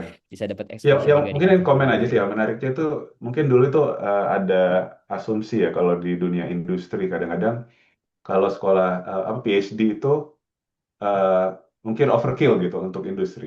Tapi sebenarnya di era sekarang ini menariknya tuh ketika di AI gitu ya dan ketika teknologi menjadi advance sebenarnya justru saya ngelihat orang-orang yang bisa survive gitu itu nanti yang punya ilmu dalam gitu ya PhD. Saya lihat itu banyak kemarin saya sempat eh, tapi juga jadi tantangan. Jadi saya menarik kemarin saya ngajak anak saya yang kecil gitu eh, ikut Open Days di Oxford gitu ya. Itu di Fakulti Computer Science. Jadi mereka bilang sekarang tantangan terbesar kita di Oxford adalah profesor-profesor kita semua kita semuanya dan dokter-dokter kita dosennya di hire sama DeepMind sama Anthropic. Jadi habis kehabisan dosen karena industri AI saat ini butuh orang yang apa deep deep research apa deep research apa capability gitu. Nah itu yang menarik jadi Ya, ya, ya. perubahan tren juga mungkin jadi. Ya, ya. Oke, baik. Menarik. Jadi memang sekarang kuliah tinggi pun nggak harus takut overkill, malah justru itu yang dicari ya Pak Eko ya saat ini di Iya, industri saya justru lihat. ya. Ya. Oke, baik. Terima kasih Pak. Selanjutnya mungkin ini makin banyak yang memberikan apa namanya keinginan bertanya ya. Saya berikan semua Fauzi, kesempatan bertanya, tapi mungkin kita Pak persingkat ya Bapak Ibu Fauzi, ya. Pak Oh Fauzi. siap, izin. Ini Pak Heru udah langsung on mic. Izin Mas Jeffrey ke Pak Heru dulu ya, sedikit. Silakan Pak Heru. Monggo Pak, silakan Pak. Siap, Matur siap. nuwun. Terima kasih Prof. Su dan Mas Eko. Eh, jadi terima kasih ini luar biasa. Kita kasih plus dong Mas Eko dan teman-teman semua. Luar biasa Terima kasih, ini Pak. untuk menyambung untuk menyambung silaturahim nih Om Eko. Jadi bagus banget. Dan ini kesempatan juga dari kampus TELU untuk memberikan informasi bahwa sudah ada S1, S2, S3, program doktor seperti tadi sangat penting sehingga teman-teman di luar bisa ikut mempromosikan kita. Ya, Om Eko, di UK nanti ada teman kami Pak Berry Natalegawa, kakaknya Menteri Luar Negeri yang Iya, dulu, nggih. Nanti biar connect. Jadi networking kita biar semakin kuat alumni-alumni iya, saya TELU dengan Pak Berry teman saya kenal baik. Saya dengan Pak Berry di Indonesian Islamic Center sama Pak Berry. Pak Berry Ye, sip. Natalegawa. Nanti kita ada rencana dari Natalegawa. Ye. Jadi itu untuk Siap. networking kita, biar kita TELU semakin luas ya selama di Pak Prof. Amin, amin. Matur nuwun, terima kasih. Siap, siap Pak Heru. Terima Prof. kasih. Baik, Selatan kita 99 bareng beliau. siap. Terima kasih Pak Heru. Odi Sowan. Sami-sami, siap laksanakan. Terima kasih Pak Heru, luar biasa semangatnya Pak Heru nih. Kita yang mudah-mudahan jangan kalah semangat nih sama Pak Heru ya. Oke, baik. Terima kasih. Selanjutnya Mas Jeffrey Kurniawan, silakan kesempatannya untuk Mas Jeffrey.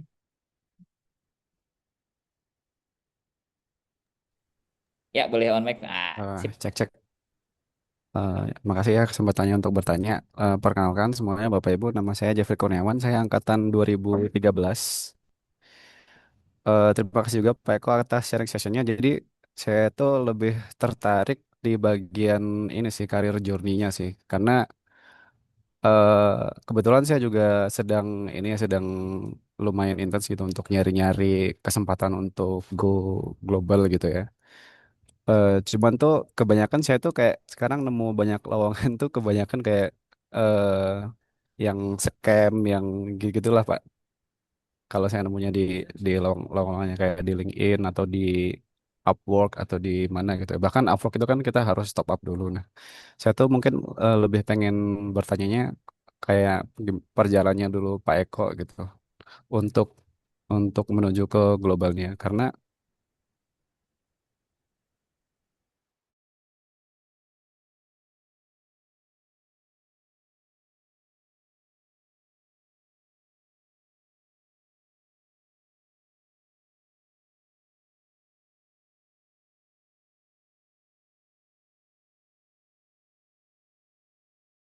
Di bidang pertama di internet service provider lokal gitu, kemudian di perusahaan investasi asing, cuman lokal UK juga. Kemudian saya eh, join, di Indonesia, based di Indonesia. Kemudian saya join perusahaan multinasional ya. Pertama Selam Bersih, kemudian di Logika CMG. Nah, mungkin itu salah satu yang lesson learn yang saya dapetin ya. Mungkin kalau bisa masuk ke perusahaan multinasional, eh, akan membantu banget untuk jadi stepping stone untuk ke tadi untuk apply keluar. Kenapa? Karena kita satu tadi ya, kita belajar komunikasi tadi apa belajar komunikasi dengan orang dari berbagai negara. Otomatis bahasa Inggris kita juga kita akan terpaksa ngomong, walaupun dan jangan khawatir kalau misalnya tadi grammar nggak benar dan lain-lain. Yang penting dia ngerti, kita ngerti, cukup.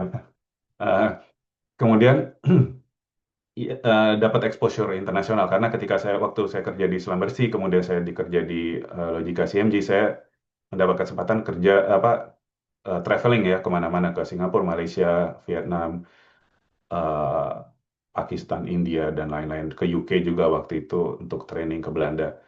Nah itu emang sangat membantu sekali ya. Jadi kalau bisa, emang pengen ke luar negeri, salah satu stepping stone-nya target tadi ya perusahaan-perusahaan multinasional atau perusahaan lokal yang memberi kesempatan untuk bisa ditempatkan di luar negeri atau bisnis trip ke luar negeri gitu.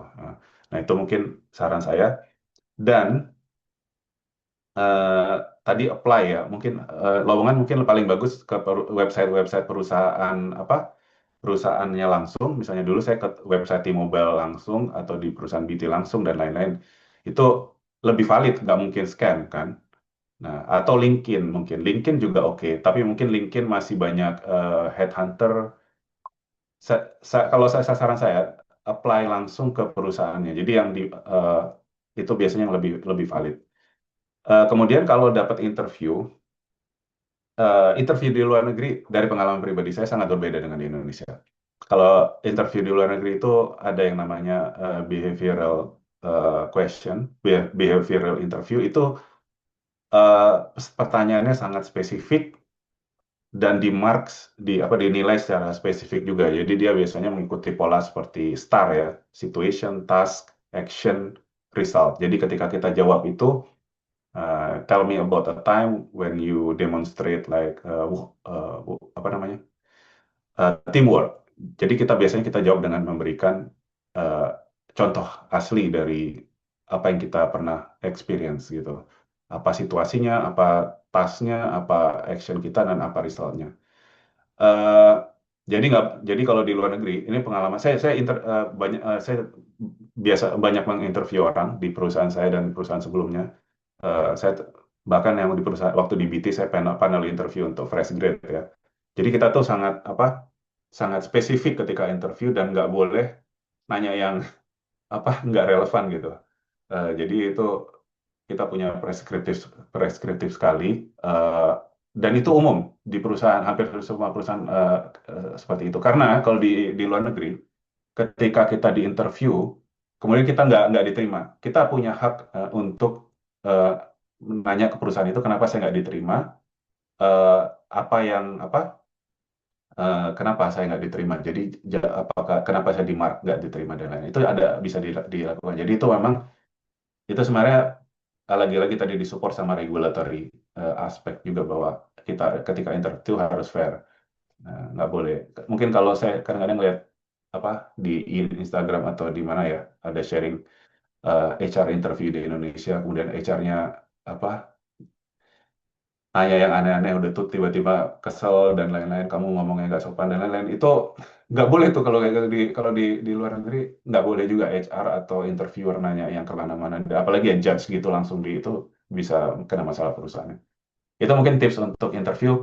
Mungkin juga salah satu ya kalau nanti mungkin ada yang pengen spesifik tentang nanya tentang interview, saya juga bisa bantu ya. Karena saya pengalaman saya nge-interview cukup banyak gitu dan lagi-lagi di sini tuh very regimented, very structured. Jadi kalau kalau ada yang kebetulan dapat interview, terutama di perusahaan yang cukup reputable di luar negeri, saya bisa bantu. Dan insya Allah itu kalau kita praktis itu akan sukses. Boleh sedikit penambahin Pak mungkin, tapi ini mungkin saya lempar aja pertanyaan gak dijawab nggak apa-apa biar nanti gantian sama yang lain sih. Jadi kayak untuk platform ya sekarang tuh saya tuh kayak kebanyakan nemu udah pada move di Thread gitu Pak, salah satu platform dari Meta. Banyak kan nemu tuh lowongan dari sana gitu yang share. Nah terus tadi untuk yang masalah scam dari Pak Eko ada nggak sih Pak kayak kriterianya ini perusahaan ini mungkin mengatasnamakan perusahaan tertentu tapi kayaknya scam atau kriterianya itu apa gitu. Nah, terus satu lagi untuk relocate ke luar negeri itu kan pastinya kita butuh modal awal kan Pak sampai nanti next kita nerima gaji pertama kita gitu. Nah, untuk itu juga mungkin yang salah satu kesulitannya. Apalagi kan harus bawa keluarga dan lain-lain gitu. Mungkin sekian dulu. Terima kasih Pak Eko atas sharingnya. Itu Mas paling gantian yang Ya, lain. Thank you. Oke, sama-sama. Mungkin saya jawab boleh. cepat aja ya. Tadi pertama itu prinsipnya if it's too good to be true, then it is. Jadi kalau sama satu, eh, jadi intinya kalau oke terlalu kok tiba-tiba saya dikontak sama recruiter padahal nggak pernah apply gitu, nah itu udah jelas nggak masuk akal gitu ya. Kemudian biasanya nggak pernah diminta uang. Jadi itu aja sih. Kalau begitu orang yang mau hire minta uang itu hampir pasti scam. Oke. Kalau rule-nya sih seperti itu. Kemudian tadi pertanyaan kedua, kalau waktu saya dipindah ke T-Mobile, waktu saya dapat pekerjaan ke UK, itu alhamdulillah semua di cover sih, biaya relokasi sekeluarga di cover, mendapatkan biaya akomodasi 6 bulan pertama, biaya hidup semua di cover sama perusahaan. Jadi itu juga salah satu indikasi lain gitu ya, kalau perusahaannya bonafit biasanya akan mengcover gitu-gitu. Oke. Baik, terima kasih Pak Eko atas jawabannya, Mas Jeffrey atas pertanyaannya. Selanjutnya Mas Nyoman Apras ya, masih ada waktu sedikit. Kita coba persingkat saja Mas Nyoman dan juga nanti dilanjut Mas Agus. Silakan Mas Nyoman. Singkat saja. Ya, makasih. Suara saya terdengar, Mas ya? Assalamualaikum Terdengar, warahmatullahi terdengar. wabarakatuh. Ya, saya Waalaikumsalam. Pras dari angkatan S1 Elektro 2006, S2 2011. Jadi sekarang saya postdoc di Khalifa University. Ini sebenarnya salam kenal Mas Eko ya. Saya juga menyapa Prof. Sianto. Saya kemarin padahal di Ireland, Mas, di Dublin Oh setahun. gitu. Pertanyaan saya itu simpel sebenarnya. Mungkin ada beberapa yang tidak terlihat seperti ini karena sekarang juga riset saya juga ada beberapa di NTN, satellite. Saya fokus ke Mac, Mac layer satellite, physical layer satellite. Sekarang di sini justru kita lagi project itu IoT device secret key generation-nya tuh fokus buat UAV, Mas. Nah, Mhm. sebenarnya saya tuh pertanyaannya di perusahaan Mas tuh ada R&D nggak? Karena kemarin pengalaman saya tuh kita mau apply doctoral network Marie Curie, Marie Curie Code of Action. Itu tuh kayak kenapa ya kayak perusahaan itu agak susah gitu karena kita kontak Orange, kita kontak ini katanya sebenarnya apakah R&D di perusahaan itu sudah cukup sehingga akademis itu nggak perlu atau gimana sebenarnya itu? Itu sih pertanyaan pertama saya itu. Ya, yang kedua sih Eh, sebenarnya tuh sebenarnya saya tuh sebenarnya punya impian kita alumni-alumni yang di TELU ini kita bisa buat satu grup yang benar-benar kita punya impact karena kan TELU ini sekarang ibaratnya swasta terbaik telekomunikasi ya koneksi saya di Khalifa University juga banyak banget di sini bisa direct S3 selama punya GRE 150 IELTS-nya itu 6,5 itu bisa langsung admisi ke Khalifa University-nya dengan full beasiswa ada 4 tier. Tier ketiga itu beasiswa full dan bulanannya 80 juta sebulan. Makanya saya bilang, wah tertinggi banget gitu. Makanya yuk kita alumni, kita buka, saya buka jalan, kita coba program-program yang memang telekomunikasi seperti PUPT-nya Pak Koirul Anwar. Saya kan sekarang masih tetap koneksi Koirul Anwar. Bahkan hari ini tadi saya buat RIM kompetisi. Jadi makanya saya pengen banget kontak Mas Eko nanti kita coba buat rencana-rencana sedikit kira-kira apa sih yang impact dari perusahaan Mas ada kita koneksin juga dengan akademisi gitu. Kayak mungkin seperti itu aja. Thank ya, you. ya. Ya, kalau mungkin yang jawab yang pertama ya tadi apa dalam bentuk apa Mas? Maksudnya butuh akademisi dalam researcher dalam bentuk partnership atau Partnership. Karena kemarin partnership itu ya? kita pengennya gini Mas, sebagai partnership ya associate partnership di mana bisa melakukan join kayak datang ke perusahaannya benar-benar ngelihat bahwa kita kan kadang akademisi kita propose-nya terlalu tinggi-tinggi nih. Apalagi sekarang kan multi constellation satellite, terus kita pakai NTN semuanya, kita pakai RAN beamforming apapun itu sebenarnya itu pakai nggak sih? Nah, mungkin itu sih Mas. Hmm. Kalau jadi ini nih setiap perusahaan berbeda ya. Karena nih saya dulu dari Inmarsat gitu ya dan kemudian kita merger ke Viasat. Setiap perusahaan berbeda. Inmarsat itu dulu nggak apa less so. Jadi mungkin apa kayak research-nya gitu lebih banyak rely ke vendor ya. Jadi yang untuk new teknologinya dan lain-lain. Eh, cuman kalau kayak di Viasat itu research-nya sangat deep ya. Kita banyak banyak buat sendiri itu banyak banget. Jadi bahkan eh, ya apa yang ya buat beamforming dan lain-lain itu semua didesain internally riset sendiri dan kita banyak PhD di Viasat itu banyak banget PhD research arsitek dan research engineer yang bahkan nulis paper juga gitu ya dari hasil-hasil dari industri. Jadi setiap perusahaan karakteristiknya beda-beda. Ya jadi tadi mungkin kalau partnership eh, kalau saya lihat di tempat saya lebih banyak internal research ya. Jadi kita punya banyak banyak lumayan banyak PhD gitu yang mereka bikin apa researcher yang bikin internal internal research sendiri gitu. Tapi saya rasa ya ya itu karakteristik setiap organisasi berbeda-beda. Tapi tentu ada peluang ya. Kalau dulu saya di BT ada BT Research Arm juga. Eh, Banyak sih Bang. Kalau dulu di BT bahkan saya sempat dapat grant dari UKRI. Itu masalah drone juga, UAV. Eh, Walaupun saya bukan researcher, ya, saya arsitek sebenarnya. Jadi tapi kita dapat dana dari UKRI dan partnershipnya lebih banyak dengan company. Tapi ada dengan university juga. Jadi kita eh oh sorry.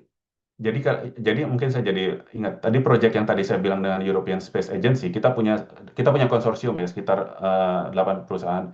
Tapi salah satu partner konsorsiumnya itu Cranfield University karena dia advance di bidang aviation ya, the UAV. Jadi ada partnership, ada peluang partnershipnya tapi biasanya dalam bentuk konsorsium research yang kebetulan kemarin kayak dari European Space Agency waktu di BT saya juga ada partner juga dari university juga.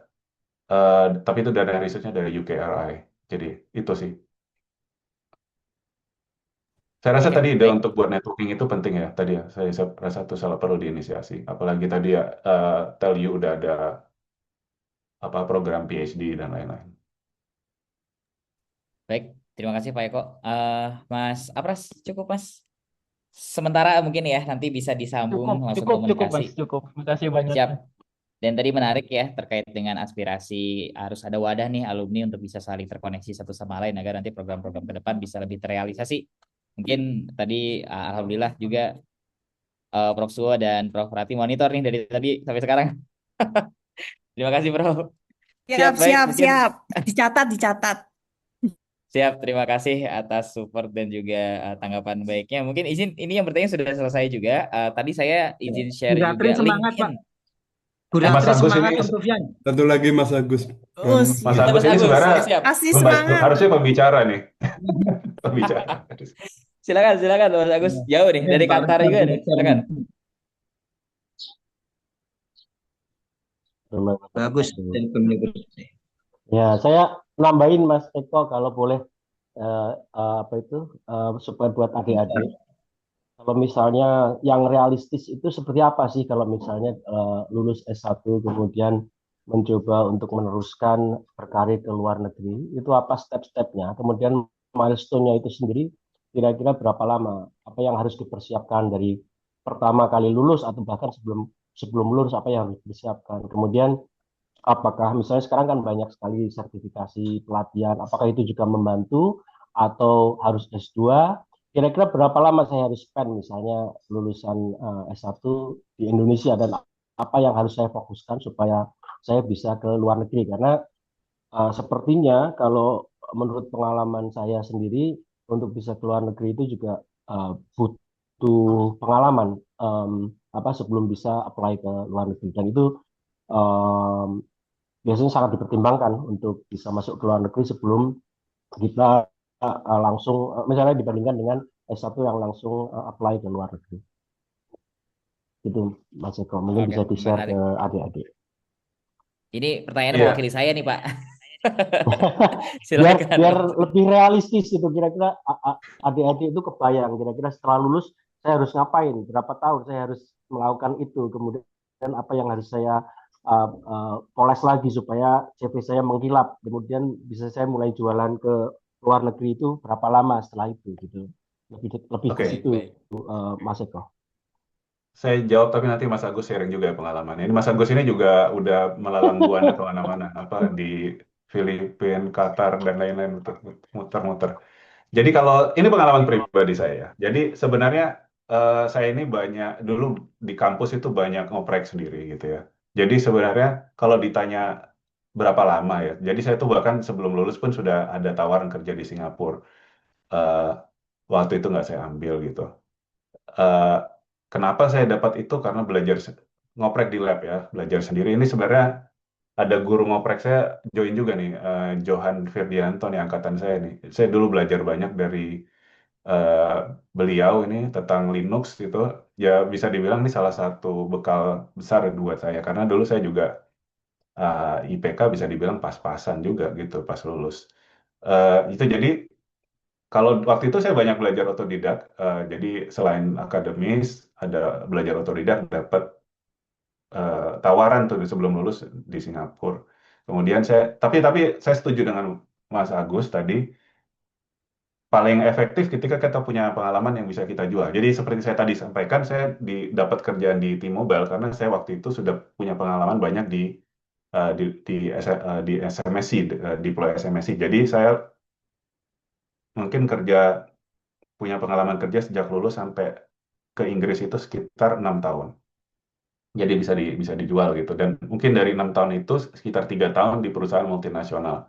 Jadi sebagai gambaran aja. Jadi apa betul, aset terbesar yang kita bisa jual itu pengalaman itu tadi, untuk keluar. Dan pengalamannya itu pertama tadi dari sisi teknologi dan hard skill, kemudian ya soft skill tadi, dan kemudian exposure tadi, eh, bekerja di negara, proyek-proyek internasional. Nah, sekarang giliran Mas Agus nih yang share dari pengalaman Mas Agus sendiri. Baik, thank you. Mas Eko, singkat aja, silakan, Mas Agus. Ya, eh, ya sama aja sebenarnya yang tadi dibilang Mas Eko. Kebetulan saya seera dengan Mas Eko. Saya lebih tua 1 tahun dibandingkan Mas Eko di jurusan yang sama dulu, kebetulan yang sama dan sebagainya. Jadi kalau boleh saya share secara singkat saja, karena perkembangan teknologi itu sangat cepat, jadi yang harus adik-adik lakukan adalah pelajari benar-benar apa yang ada di kampus, kemudian jadikan itu jadi fundamental cara berpikir. Karena seperti saya dulu, ketika saya pertama kali lulus, sebelum lulus saya belajar tentang GSM generasi kedua dan generasi ketiga, belajar tentang frekuensi hopping, spektrum dan lain sebagainya. Begitu lulus itu semua tidak ada. Tetapi secara fundamental ilmu yang saya pelajari itu membantu saya untuk menemukan cara berpikir yang bisa dibawa ke depan. Jadi setelah lulus atau sebelum lulus mulai cari sertifikasi. Kalau misalnya berkaitan dengan security IT, cari sertifikasi yang berkaitan dengan security IT, kemudian cari informasi tambahan. Nah, kumpulkan dalam CV, kemudian masukkan dalam sesuai dengan lowongan yang memang diminati. Itu yang pertama. Nanti stepnya berikutnya saya mungkin bisa share di kesempatan yang lain. Tapi untuk fresh graduate itu pertama kali yang harus dilakukan. Yang kedua, bahasa Inggris harus bagus, seperti yang tadi dibilang Mas Eko. Kemudian networking itu kita banyak sebenarnya, Mas Fauzi, Mas Suyatno dan lain sebagainya. Kita punya FAS internasional, itu wadah internasional alumni yang saling share informasi. Di setiap negara ada. Jadi FAS Qatar misalnya, sekarang saya di Qatar, itu pun ada. Jadi itu tolong juga dimanfaatkan. Nanti kapan-kapan kita juga bisa share spesifik di satu negara, misalnya UK atau misalnya di Qatar, Amerika dan lain sebagainya, supaya teman-teman yang memang spesifik ke situ bisa kami bantu seperti apa ya persiapannya. Itu aja dulu. Jadi fokus pada apa yang dimiliki sekarang, kemudian enhance. Jadi jangan jadikan apa yang sudah dimiliki diajarkan di kampus itu menjadi sesuatu standar yang kita pakai, tetapi please try beyond that. Jadi try sesuatu yang lain yang bisa menambahkan value dari masing-masing itu sesuai dengan peminatannya. Karena sangat luas sekali peminatan, dia akan habis dibagi satu angkatan satu kampus. Jangan takut tentang peluang kerja. Itu sih, Mas Eko. Oke, baik. Terima kasih Mas Agus, Mas Eko. Ini kayaknya harus ada sesi khusus nih. Ya, ini pembicara Untuk selanjutnya bisa nih, Mas Agus ini banyak pengalamannya.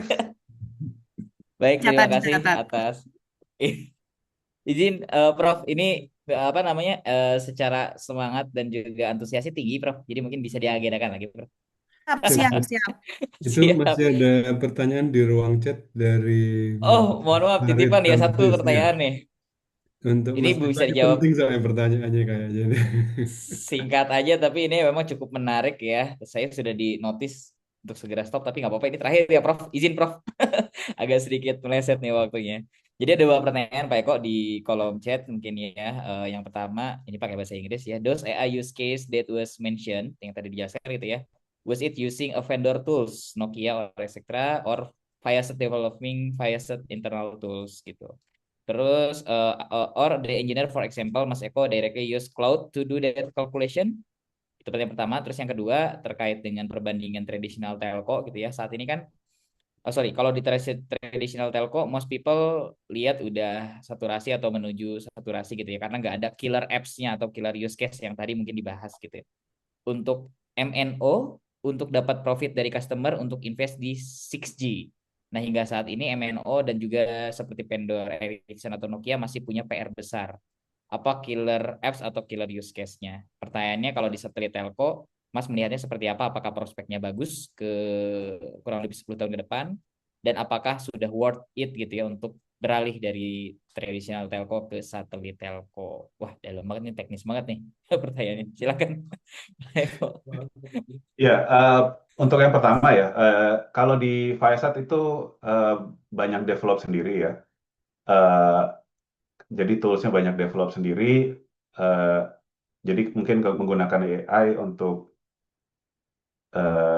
assist developmentnya. Jadi cloud itu utama kita kita pakai sekarang. Tapi banyak juga yang dibuat sendiri gitu.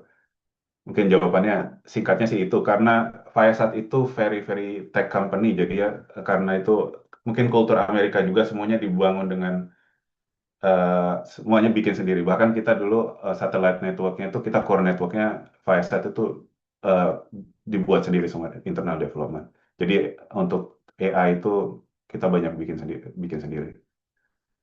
Tentunya dengan tools yang udah ada ya. Apa tadi tadi kita pakai cloud utamanya untuk membangun banyak hal. Kemudian apa nih killer app? Pertanyaannya satelit. Saya rasa di satelit sangat prospeknya masih sangat bagus eh, karena ya tadi ada D2D, ada ya multi orbit itu sangat menarik dan dilihat sebagai ya banyak banyak riset dan inovasi di sana gitu. Mungkin sebagai gambaran eh, saham Viasat dalam 1 tahun terakhir value-nya naik mungkin 10 kali. Jadi eh, banyak banyak interest di bidang ini, terutama memang banyak di drive dari eh, perkembangan oleh eh, tadi Starlink, dari Project Kuiper ya Amazon dan lain-lain. Jadi industrinya semua keangkat dan jadi kayak ada persaingan yang ketat, jadi inovasinya itu lagi berkembang dengan pesat gitu ya. Eh, ba- ya itu sih, saya rasa masih worth it sih. Eh, Sangat worth it. Oke, baik. Terima kasih Mas Eko atas jawabannya. Dan mungkin rekan-rekan Akang Teteh yang ingin bertanya koneksi lebih lanjut, tadi saya share LinkedIn profile ya. Mas Eko ya, nanti mungkin akan banyak yang connect dan juga message lewat Ya, LinkedIn. siap-siap. Dan nanti mohon bisa dilanjutkan lah kita diskusinya. Baik, Akang Teteh semuanya, karena sudah waktunya sudah terlewat Foto dan dokumentasi Om Fauzi. Om Fauzi foto oh dokumentasi semua. Jangan boleh, foto tadi sudah dokumentasi. siap, boleh mungkin dibantu juga kita dokumentasi lagi sambil saya coba untuk Semua. tutup ya. Silahkan. Ada yang menyusul tadi joinnya. Ini saya nggak expect juga Prof Suho sampai akhir, Masya Allah. Terima kasih Prof. Saya nggak expect juga nih ada Prof Suho, Prof Ya, Rati, menarik luar sekali biasa. soalnya. Baik, kita foto dulu terakhir mungkin Prof. Sambil nanti Siap, siap, dilanjut siap. tutup ya, karena ada yang baru bergabung juga. Silahkan bisa dibantu operator.